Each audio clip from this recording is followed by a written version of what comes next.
Harold Bloom, the curmudgeonly and cantankerous writer and literary critic, uh, once said that Cormac McCarthy wore his influences on his sleeve. And I think that that's a pretty accurate description, especially when talking about this novel that I'll be reviewing in this video, Blood Meridian, by Cormac McCarthy. Um, this, first of all, I give this novel uh, the highest rating I possibly can. I rate books on a scale of 5 stars. This gets 5, and I'm sad to say I can just give it 5. It's such a spectacular book.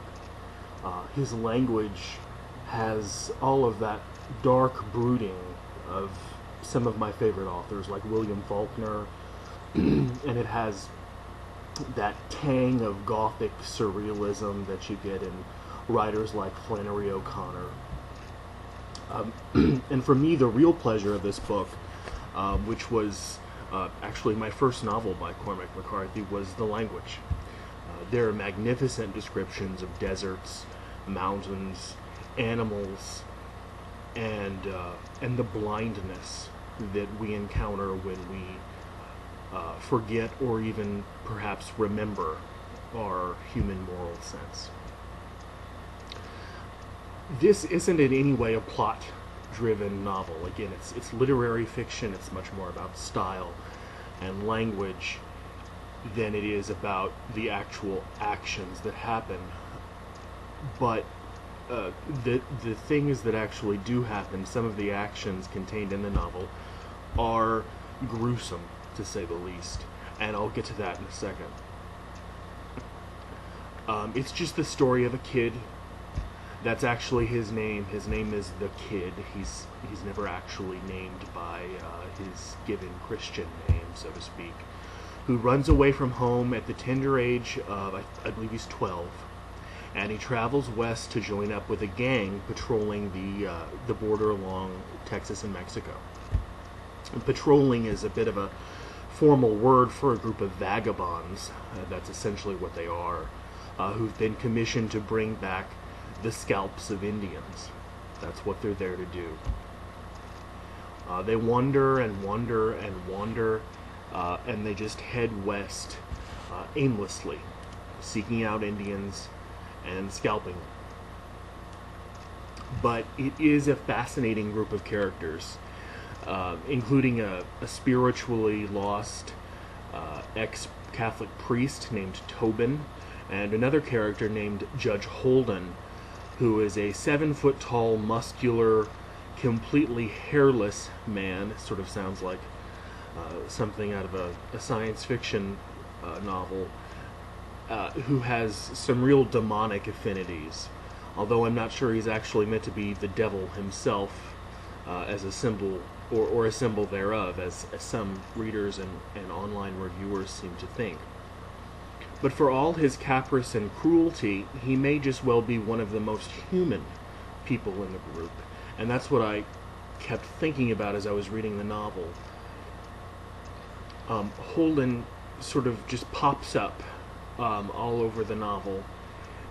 He really is a miraculous character. McCarthy gives the judge an inferiority that he completely deprives the other characters of. He knows several languages. He's extraordinarily well read, even in the Greek and Roman classics. And he often waxes philosophically about subjects that leave others confused and sometimes disconcerted when they can even understand what he's saying, which is not terribly often.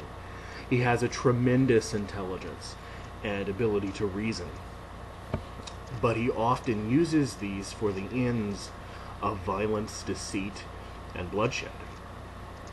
So then I would ask this question, isn't Judge Holden then not the model for the devil, but a model for what you see in the mirror when you wake up in the morning? Not to say that we all go out and rape and pillage and skin and scalp, But I think what McCarthy's trying to say here about Holden is that he's not this some sort of completely evil, completely other type of character.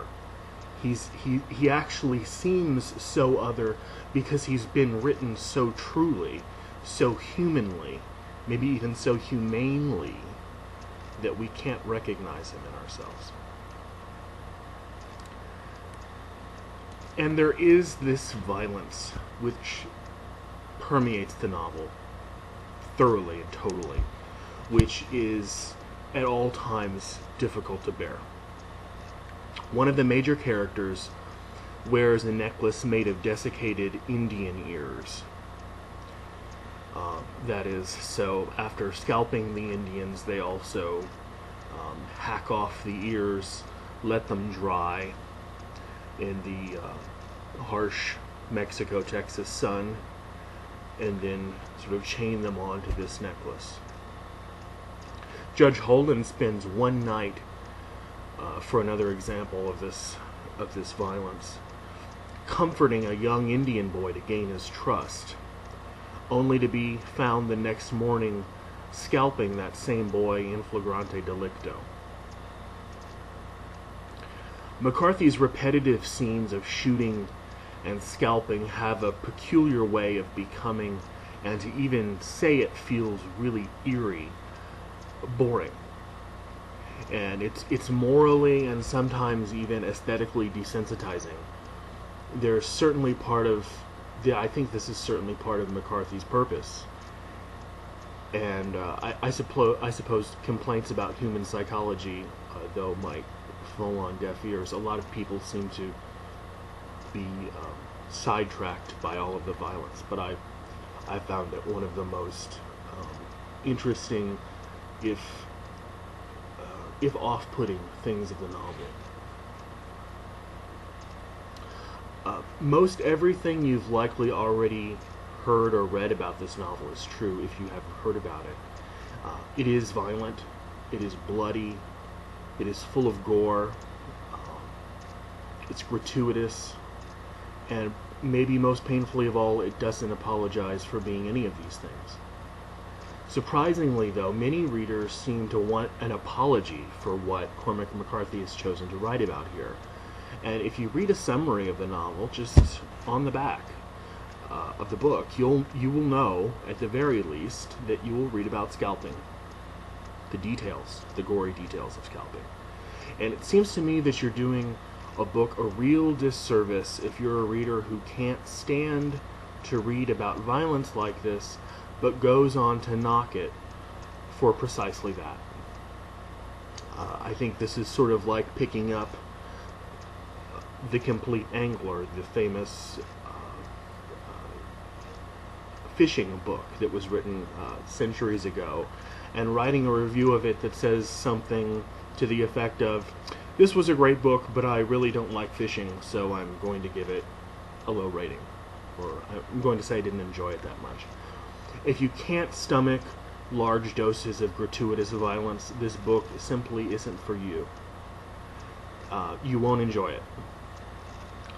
But for your sake, as a potential reader, I hope that's not the case. There's a lot to enjoy here, including the spectacular writing, which really is a monumental achievement. And there's also plenty to keep you up thinking at night, too. Cormac McCarthy's Blood Meridian.